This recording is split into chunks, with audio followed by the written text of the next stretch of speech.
নমস্কার, শুভ্রার Bengali story telling channel থেকে আজকের গল্প সুনীল গঙ্গোপাধ্যায়ের লেখা দূর থেকে দেখা। বৃষ্টির পর ঘাসগুলো চকচকে সবুজ হয়ে আছে। পুরনো উপমা হলেও কার্পেটের কথাই মনে আসে। সেই মাঠ ভরা কার্পেটের ওপর দৌড়াচ্ছে একটা বাচ্চা ছেলে। এই 7-8 বছর বয়স। ছেলেটার পরনে একটা টকটকে লাল রঙের প্যান্ট, কোমরের অনেক নিচেই নেমে গেছে, আর এক হাতে সেটা ধরা। হাত ছাড়লেই প্যান্টটা খুলে যাবে। ছেলেটা অনেকক্ষণ থেকে ছুটোছুটি করছে একটা ডানা ভাঙা শালিক পাখি ধরার জন্য। দৃশ্যটা আকর্ষণীয়।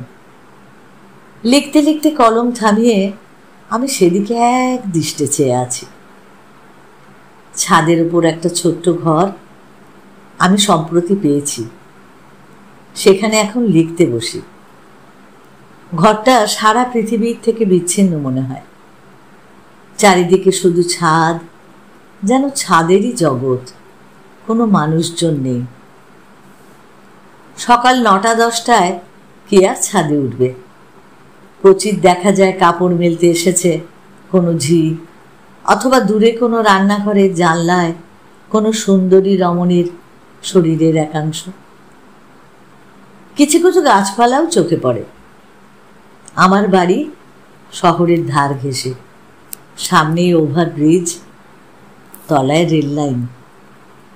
ছাদের ঘরে আসার পরেই আমি টের পেয়েছি এদিকে না অনেক নারকেল গাছ আছে এখনো। পূব দিকে বেশ খানিকটা দূরে একটা নারকেল গাছের জঙ্গল। এছাড়া কৃষ্ণচূড়া, অশ্বত্থ, আম গাছ বেশ দেখা যায়। এমনকি এক বাড়ির উঠোনে পেঁপে গাছ অব্দি আছে। আমি অবশ্য প্রকৃতি তেমন একটা পছন্দ করতাম না কখনো, কিন্তু এখন লক্ষ্য করছি যে বৃষ্টির সময় গাছগুলোর ওই চুপচাপ স্নান করার দৃশ্যটা দেখতে বেশ ভালোই লাগে। আমার ঘরে পাখা নেই।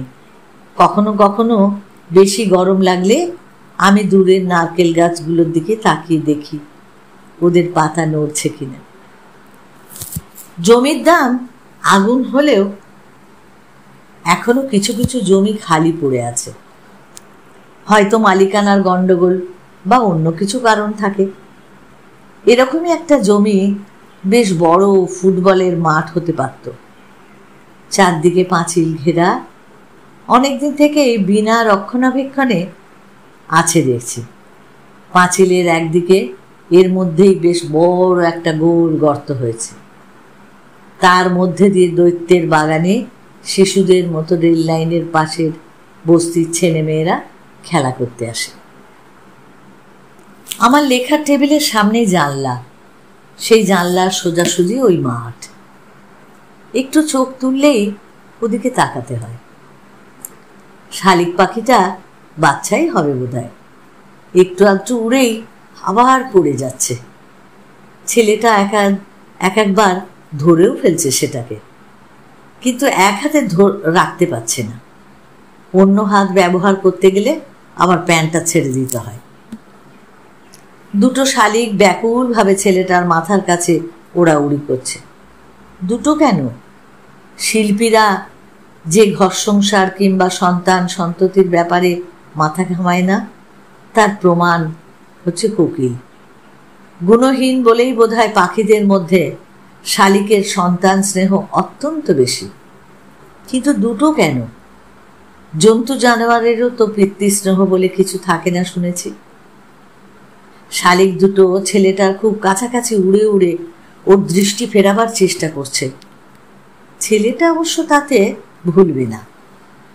দূরে 5-7টা কাক এমন লঘু স্বরে ডাকছে যেন হাসছে।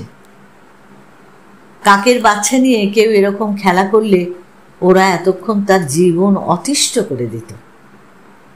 এখন শালিকের বাচ্চার বিপদে ওরা বেশ বসে বসে মজা দেখছে। অবশ্য শালিকরাও চড়ুই পাখির বাসা খুঁচিয়ে বাচ্চাগুলোকে মেরে ফেলে আমি জানি। ছেলেটা একবার ঝাঁপিয়ে পড়ে দুহাতে চেপে ধরল শালিকের বাচ্চাটাকে, সঙ্গে সঙ্গে খুলে পড়ে গেল ওর প্যান্টটা। আমি একা ঘরে হো হো করে হেসে উঠলাম।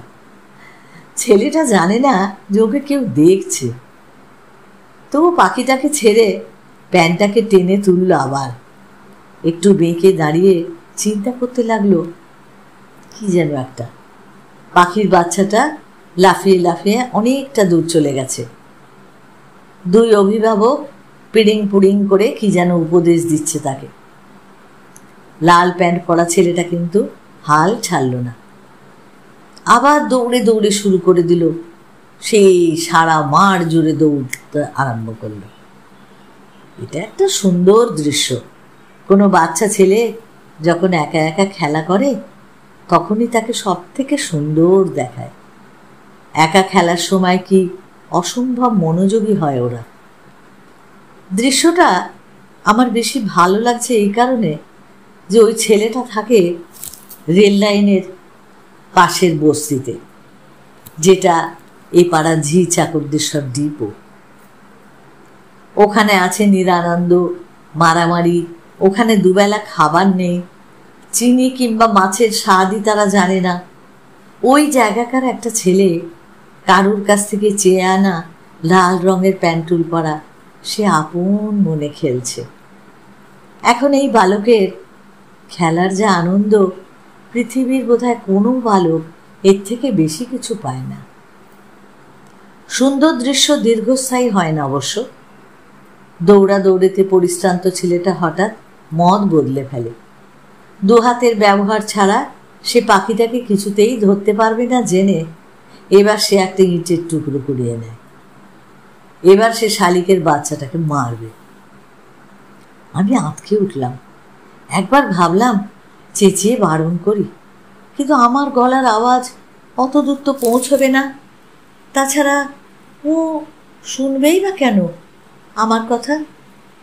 শালিকের বাচ্চাটাকে ইট ছুঁড়ে ছুঁড়ে মেরেই ফেলল ছেলেটা। বড় শালিক দুটো একবার তার মাথার কাছে এসে উড়ছে, আবার সরে যাচ্ছে একটু দূরে।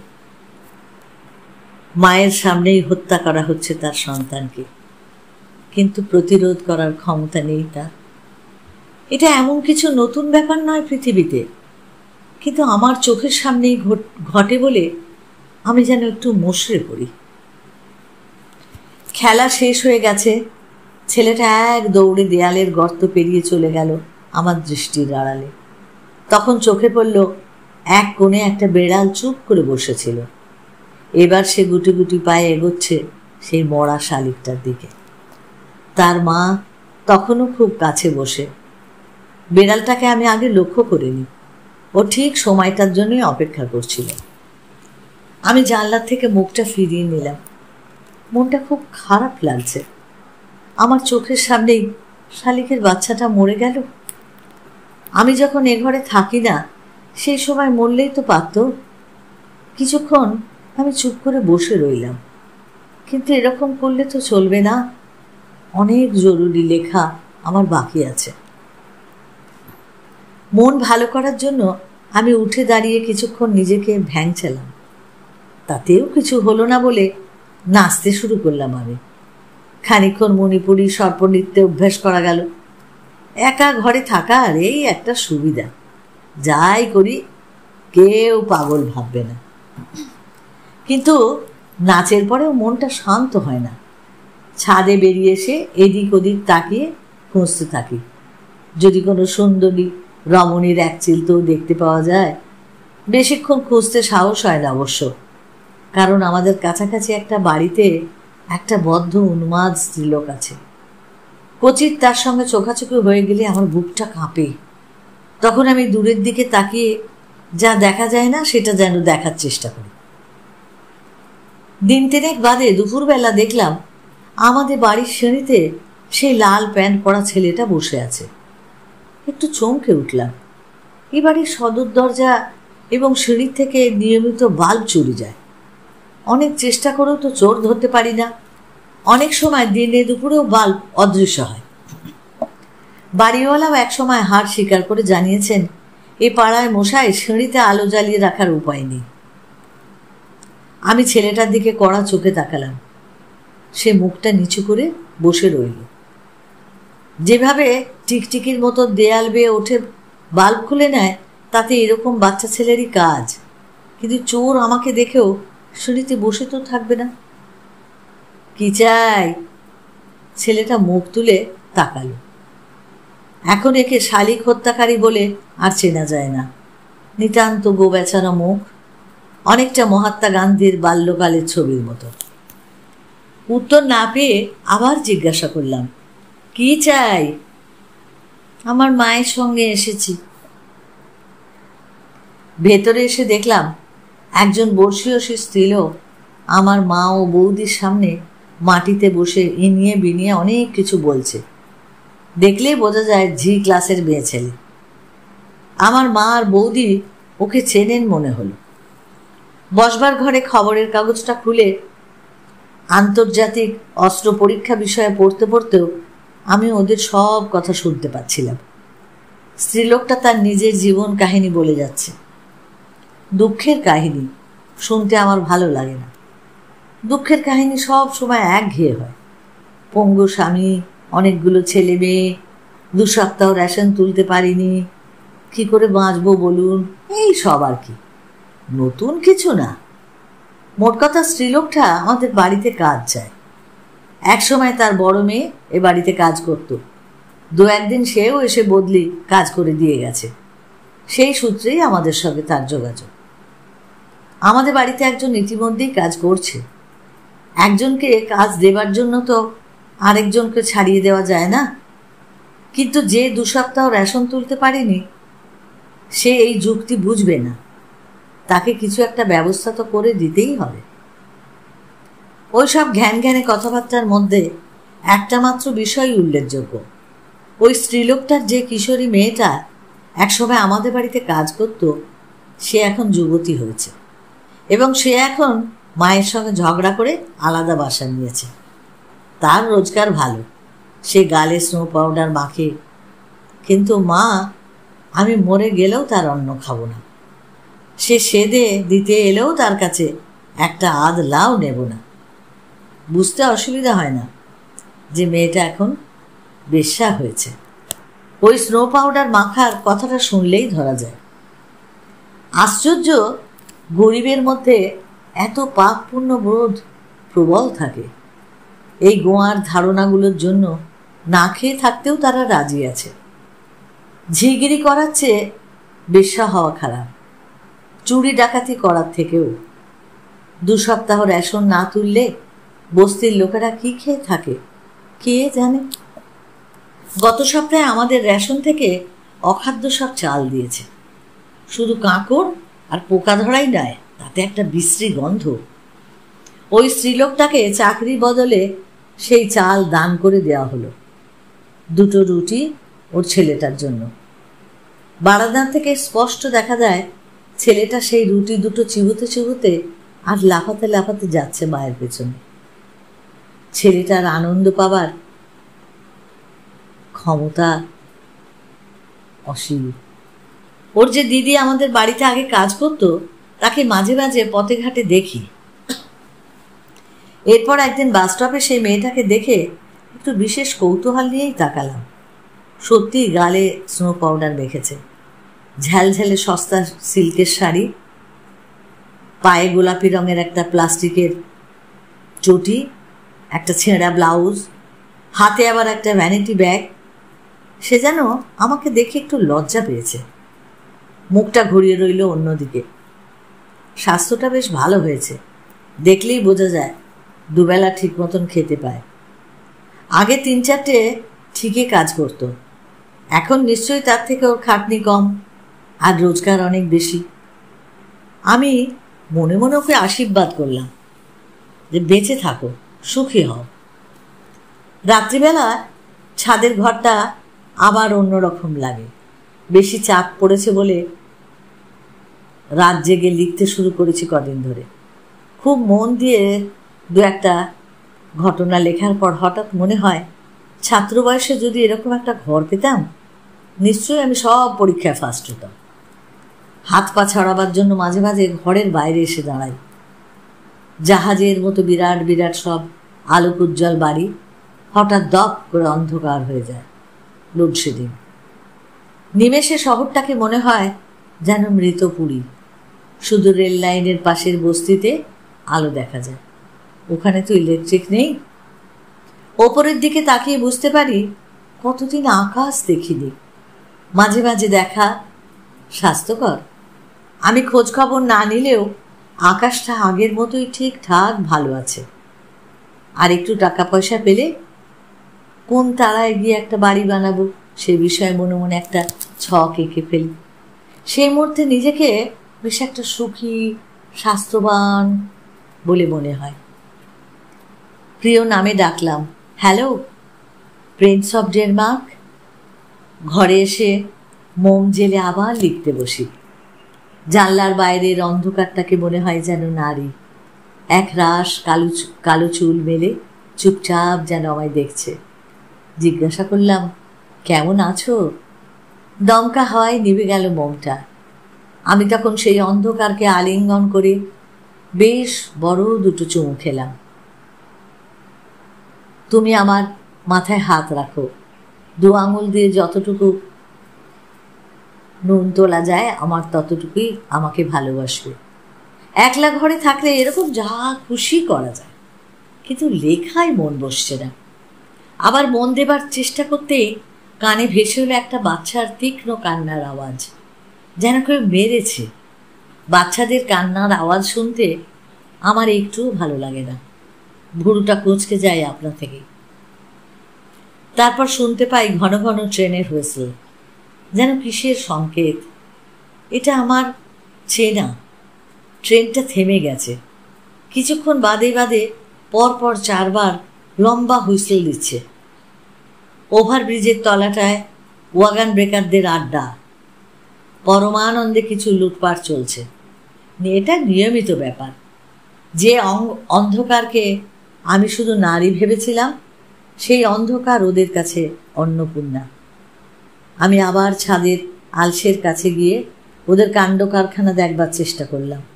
কিছু দেখা যায় না। এর মধ্যেও শোনা যাচ্ছে একটা বাচ্চা ছেলের কান্না। সেই ছেলেটাকে পরদিনই দেখলাম শ্রমিকের ভূমিকায়।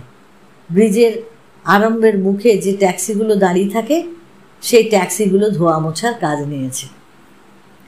কোথার থেকে জোগাড় করেছে একটা হলদে কাপড়। বিশাল চেহারার ট্যাক্সি ড্রাইভার যখন স্টিয়ারিংয়ের ওপর পা তুলে একটু বিশ্রাম নেয়, সেই সময়টুকু ওই ছেলেটা সামনের কাঁচটা পরিষ্কার করে মাঠগার্ডের কাদা সব মুছে দেয়। রেট 10 পয়সা। কয়েকদিনে আরো কয়েকটা ছেলে ওই কাজে জুটে গেল। রীতিমতন একটা যেন প্রতিযোগিতা। একদিন আমি নিজেই তাড়াহুড়ো করে একটা ট্যাক্সিতে এসে চাপল। ট্যাক্সি ড্রাইভার টাং টুং করে মিটার ঘুরিয়ে যেই গাড়িতে স্টার্ট দিয়েছে, অমনি জানলার কাছে সেই ছেলেটা এসে বলল, আমার পয়সা সর্দারজি, আমার পয়সা।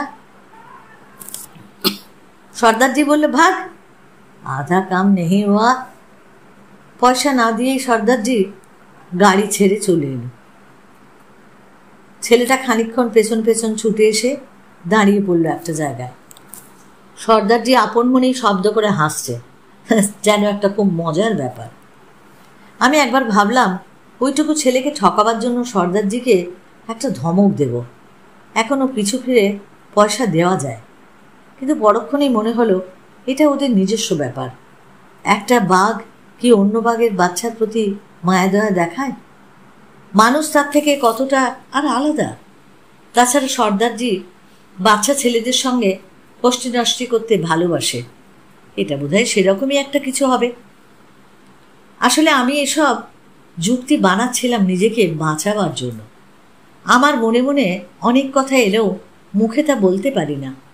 সর্দারজির সঙ্গে ঝামেলা ঠিক করতে চাইছিলাম না, তবু মনটা একটু খচখচ করতে লাগলো। 10টা পয়সা থেকে ওই ছেলেটাকে বঞ্চিত করার ব্যাপারে আমারও কিছুটা ভূমিকা আছে। কোনো এক সুযোগে আমি ওকে পয়সাটা ঠিক দিয়ে দেব। সেদিন একটু রাত করে বাড়ি ফিরছি, ঠিক দরজার কাছে একটা হোঁচট খেলাম। অন্ধকারের মধ্যে একটা জিনিস দেখে বুকটা ভয়ে হিম হয়ে গেল। হাই ট্রেনের মুখটা খোলা, একটা গোল গর্ত হাঁ করে আছে। সেই গর্তের পাশে একটা ইঁটে ভাগ্যিস আমার পাটা লেগেছিল, নাহলে ওই গর্তে পড়ে আমার পাটা নিশ্চয়ই ভাঙত। এই নোংরার মধ্যে আমার পা, এই দৃশ্যটা ভাবতেই তখন আমার গাটা কিরম একটা ঘিন ঘিন করে উঠল। বাড়ির কোনো বাচ্চা ছেলে পড়ে গেলে মারাও তো যেতে পারত। যোধপুর পার্কে আগে ঠিক এইভাবে একটা ফুটফুটে মেয়ে মারা গেছে। রাগে আমার মাথার মধ্যে আগুন জ্বলে যায়। সব কিছুর একটা সীমা আছে। হাইটেনের ঢাকনা চুরি করা তো প্রায় খুন করার সমান। এর প্রতিকার করার উপায় নেই। আমি এমন চেঁচামেচি শুরু করে দিলাম যে প্রতিবেশীরাও অনেকে জেগে উঠল। তখন দেখা গেল পাশাপাশি 4-5খানা বাড়ির সদর দরজার সামনের থেকে হাইডেনের ঢাকনা চুরি গেছে। হাঁ করে আছে মৃত্যু ফাঁদ। সকলেই বলা বলি করতে লাগলো, এই বস্তির ছেলেগুলোকে নিয়ে সত্যি আর পারা যায় না। বস্তিটা হয়েছে একটা চোর আর ছিনতাইবাজদের আড্ডা। সিএমডি যে বলেছিল বস্তি তুলে দেবে, কিছু করার কোনো নাম নেই। যত সব লোহার ঢাকনাগুলো বিক্রি করলে কটা পয়সাই বা পাওয়া যায়, আর যারা কেনে তারা বোঝে না যে ওগুলো কোথা থেকে আসে। সেই রাত্রেই কোনো ক্রমে কাঠ ফাট জোগাড় করে তার উপর ইট পাথর চাপা দিয়ে গর্তগুলো ঢেকে রাখার ব্যবস্থা হয়। আমি এ ব্যাপারে সকলের দৃষ্টি আকর্ষণ করতেই পেরেছি বলে আমার বা কমে গিয়ে একটু গর্ব জাগে। সে রাত্রে আমার ভালো ঘুমও হয় না। আবার ভোরে ঘুম ভেঙে যায় একটা ভিখিরির চিৎকারে। একটা মাঝবয়সী বুড়ি ঠিক আমাদের জানলার নিচে দাঁড়িয়ে চিৎকার করছে, ও মা, কিছু খায়নি মা, খেতে দাও মা। নিটোল ভরাট গলা বুড়িটার। গান শিখলে উন্নতি করতে পারত। সে ওই একই কথা এতবার বলে থাকে যে অগ্রাহ্য করার উপায় নেই। বিছানা থেকে উঠে ঘড়ি দেখলাম, 5:30 বাজে। সারা রাত লোডশেডিং, অসহ্য গরম। ভোরের দিকে ঠান্ডা হাওয়ায় একটু একটু স্নিগ্ধ আমেজ আসে। বিছানাটা প্রিয় মনে হয়। সেই সময় এই চিৎকার, রাগের বদলে আমার মনটা খারাপ হয়ে যায়। এত ভোরে কখনো ভিখিরির ডাক আমি শুনিনি। ওকে সারা রাত ধরে এমন করে চেঁচিয়ে ফিরছে। এসব কিসের চিহ্ন? হাঁটুর ওপর থুতনি রেখে আমি একটুক্ষণ গুম হয়ে বসে রইলাম। যেদিকেই তাকাই মানুষের চেহারা যেন ক্রমশ রোগা আর বিবর্ণ হয়ে যাচ্ছে বলে মনে হয়। আমাদের বেশ কয়েকজন পুরনো রাঁধুনি, যারা কখনো কোনো বিনা নোটিশে বা মিথ্যে কথা বলে চাকরি ছেড়ে দেশে পালিয়েছে, এখন প্রতিদিন তাদের 1-2 করে ফিরে আসছে দক্ষিণ 24 পরগনার থেকে। সঙ্গে ছেলে পুলে বা নাতিপুতি হাত পেতে বলছে, মা, যে কোনো একটা কাজ দাও, দেশে খাবার নেই মা, কেউ খেতে পায় না মা। যুদ্ধ নেই, দাঙ্গা নেই, তবু কলকাতার সব ফুটপাত, রেল স্টেশন গৃহহারা পরিবারে ভরে আছে। আমি যেন স্পষ্ট দেখতে পাই হাজার হাজার লাখ লাখ কঙ্কালসার মানুষ ধেয়ে আসছে শহরের দিকে। জানলা দিয়ে তাকালে পৃথিবীটাকে এখন কত সুন্দর মনে হয়। হাত দিয়ে ছুঁতে ইচ্ছা করে। এমন তকতকে নীল আকাশ, ঝলকে ঝলকে ছুটে আসছে সোনালি রোদ, নারকেল গাছের পাতায় বাতাসের চিকন চিকন খেলা, এক ঝাঁক পায়রা আনন্দের যেন একটা জ্যান্ত ছবির মতো লুটোপুটি খাচ্ছে শূন্যে। এখন বুক ভরে নিঃশ্বাস নিয়ে বহুদিন বেঁচে থাকতে স্বাদ হয়। শুধু নিজের একলা বেঁচে থাকা, সেই সঙ্গে কিছু প্রিয়জন। পৃথিবী এরকম সুন্দরই থাকবে। তবু কি এখান থেকে মানুষের আয়ু শেষ হলো? হঠাৎ খেয়াল হলো ভিখিরি বুড়িটা তখনও নিটোল সুরেলা গলায় কেঁদে যাচ্ছে। কোনো সিনেমার অভিনেত্রীও এমন নিখুঁতভাবে কাঁদতে পারবে না। আমি জানলার পাশে লুকিয়ে থেকে একটা 10 পয়সা ছেড়ে দিলাম নিচে। ঠং করে পয়সাটা শব্দ হলো, কিন্তু সেটা কুড়িয়ে না নিয়ে বুড়িটা বলল, পয়সা চাই না গো, দুটো খেতে দাও, কিছু খাইনি। ওগো, আমি যে কিছু খাইনি গো। আর কোথাও কারুর জেগে ওঠার কোনো লক্ষণ নেই। আমি একলা জেগে উঠে কি চোরের দায় ধরা পড়েছি? আমারই যেন সব দায়িত্ব। কর্কশ গলায় চেঁচিয়ে বললাম, যাও যাও, আর কিছু হবে না। এর 2 ঘন্টা বাদে ডিম সেদ্ধ আর টোস্টের সঙ্গে চা খেতে খেতে এক পলকের জন্য মনে প্রশ্নটা জাগলো, আমি কি কোনো অন্যায় করেছি? আমার বাঁ হাতটা আপনা থেকে মুঠোটা পাকিয়ে যায়, যেন একটা বিরাট আদালতে দাঁড়িয়ে আমি আত্মপক্ষ সমর্থন করছি। অস্পষ্ট গলায় বললাম, চুপ, একটাও কথা শুনতে চাই না, আর একটা কথা বললেই গুলি চালাবো। আমার বাঁ হাতটা উঁচু হয়ে ওঠে, সে হাতে একটা রাইফেল ধরা। দেয়ালে আমার বাবার ছবিটার দিকে টিপ করে ফায়ার করলাম। ছাদের ঘরে এসে সেদিন আমি টেবিলটা ফেরালাম। দূরের ওই মাঠ, তার পাশের বস্তির দিকে বারবার চোখ চলে গেলে আর লেখা এগোবে না।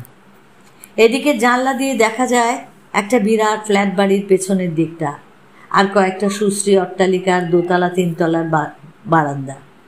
সেসব জায়গায় ইজি চেয়ারে কোনো প্রৌঢ় বা কিশোরী সামনে বই খুলে বসে থাকে। বিভিন্ন রান্নাঘরে মাছ মাংসের গন্ধ ভরা ধোঁয়া। ছাদের টব গাছগুলোতে ফুল এসেছে বর্ষায়। এদিকে অন্য পৃথিবী। তবু কি মন আমার বসবার উপায় আছে? একটা গোলমাল শুনে পিঠ ফিরতেই হয়। বস্তিতে মারামারি লেগেছে। বিশেষ কিছু না, ওদের নিজেদের 2 দলের মধ্যে মারামারি, হুড়োহুড়ি। ছোট ছোট বাচ্চারাও ইট ছোড়াছুড়ি করছে। কিছুকাল আগেও এসব মারামারিতে বোমা ফাটত। এখন বোমার আওয়াজ আর শোনা যায় না। গরিবরা বেশি মারামারি করে, ওদের ছেলেপুলে বেশি হয় তো, ওদের পেট ছাড়া আর কোনো বস্তু নেই। মারামারিটা ছড়িয়ে পড়েছে রেল লাইনের ওপর। ভ্যাঁ ভ্যাঁ আওয়াজ করতে করতে একটা ইলেকট্রিক ট্রেন গতি মন্দ করে। ট্রেনটা অফিস যাত্রীতে ঠাসাঠাসি, ভিড় উপচে পড়ছে দরজার বাইরেও। কয়েকটা বস্তির ছেলে সেই সব ট্রেন যাত্রীদের দিকেই পাথর ছুটতে শুরু করে হঠাৎ। উফ, কি ভয়ঙ্কর দৃশ্য! ওই ছেলেগুলোকে এক্ষুনি গিয়ে ছাপখানো উচিত।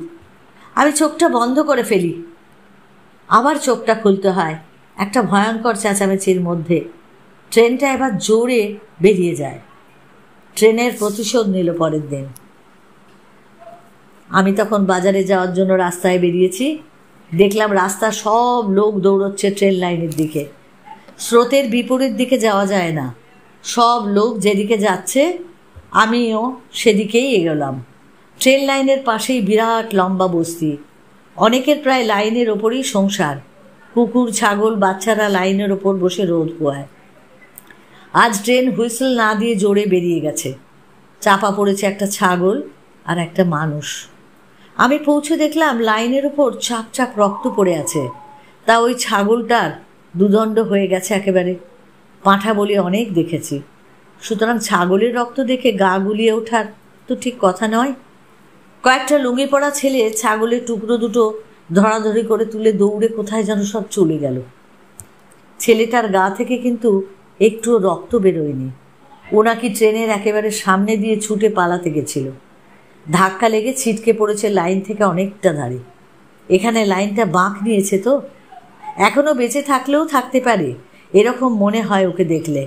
ঠিক যেন ব্যথা সামলাবার জন্য পাশ ফিরে পেটে হাত চেপে শুয়ে আছে সেই লাল রঙের প্যান্ট পরা ছেলেটা। আমার কিছুতেই বিশ্বাস হয় না যে ছেলেটা মরে গেছে। কালকে যাকে বেশ জ্যান্ত দেখেছি, সে কি করে এরকম দুম করে মরে যেতে পারে? কাছে গিয়ে মুখটা ভালো করে দেখার পর আমার আর সন্দেহ থাকে না। মেয়েটার মা ছুটতে ছুটতে এসে ছেলেটার ওপর ঝাঁপিয়ে পড়ে। তার পেছন পেছনেও আরেকটা মেয়ে, ওর দিদি, যার সঙ্গে ওদের বাড়ির কোনো সম্বন্ধ ছিল না। মেয়েটা এসেই একেবারে গালাগালির ঝড় তুলে দেয়। কাকে সে গালাগালি দিচ্ছে বোঝা না গেলেও তার শোকের প্রকাশ যে ক্রোধের উগ্রতায়, এবং তা যে খুব আন্তরিক, তা বুঝতে কিন্তু অসুবিধা হয় না। সে মায়ের কাছ থেকে ভাইকে নিজের কোলে তুলে নিতে চাইছে বারবার। আমি মাথা ঠান্ডা করার চেষ্টা করি। একটা ক্ষুধার্ত পেট পৃথিবীর থেকে কমে গেলে কি ক্ষতি হয়? 10 বছর আগে দেশ শুদ্ধ সবাই কি ভাবছে না গরিবদের একটু জন্ম নিয়ন্ত্রণের কথা, মৃত্যু নিয়ে বেশি বাড়াবাড়ির কথা কোনো মানে হয় না। পৃথিবীতে প্রতিনিয়তই তো কত মানুষ মরছে। লাল রঙের প্যান্ট পরা ছেলেটার দেহ নিথর হয়ে পড়ে আছে। ওর মা শুয়ে ওলট পালট করছে তার পাশে। মেয়েটা সামলাবার চেষ্টা করছে মাকে। আমার চোখ ছেলেটার পা দুটোর দিকে চলে যায় বারবার। ও আর উঠে ছুট লাগাবে না। ওকে আমি একটা সবুজ মাঠে দৌড়াদৌড়ি করতে দেখেছি। অবধারিতভাবে আমার সেই শালিক মারার দৃশ্যটা মনে পড়ে যায়। এই সাদৃশ্যের কোনো মর্ম আমি ঠিক খুঁজে পাই না। শুধু মনে হয় আমার মতন চারপাশে যারা ভিড় করে এই দৃশ্যটা দেখছে তারা যেন সেই কাকগুলোর মতন। দর্শকদের চেঁচামেচি কথাবার্তাই বেশি। এর মধ্যে অনেকে যে ভ্রষ্টা যুবতী মেয়েটার আঁচল খোলা দিকেই বেশি নজর দিচ্ছে সে ব্যাপারে আমি নিশ্চিত। একদল লোক আবার লাইনের ওপর সার বেঁধে দাঁড়িয়েছে। আজ ওরা এই লাইনে আর ট্রেন চলতে দেবে না। অথচ আজ একটা বৃষ্টি ধোয়া চমৎকার প্রাকৃতিক দৃশ্যের দিন। অল্প একটু পরেই ভিড়টা দুভাগ হয়ে গেল। ওভারব্রিজের নিচে একটা পুলিশের গাড়ি, তার থেকে নামলো প্রায় 1 ডজন পুলিশ। এবার কিন্তু সেই বেড়ালটা আসছে। এই গল্পটা শুনে যদি তোমাদের ভালো লাগে তাহলে তোমরা অবশ্যই লাইক করো, শেয়ার করো। আর যারা সাবস্ক্রাইব এখনো করোনি প্লিজ সাবস্ক্রাইব করে আমার পাশে থেকো। সকলে ভালো থেকো, অপেক্ষায় থেকো আমার পরবর্তী গল্পের জন্য।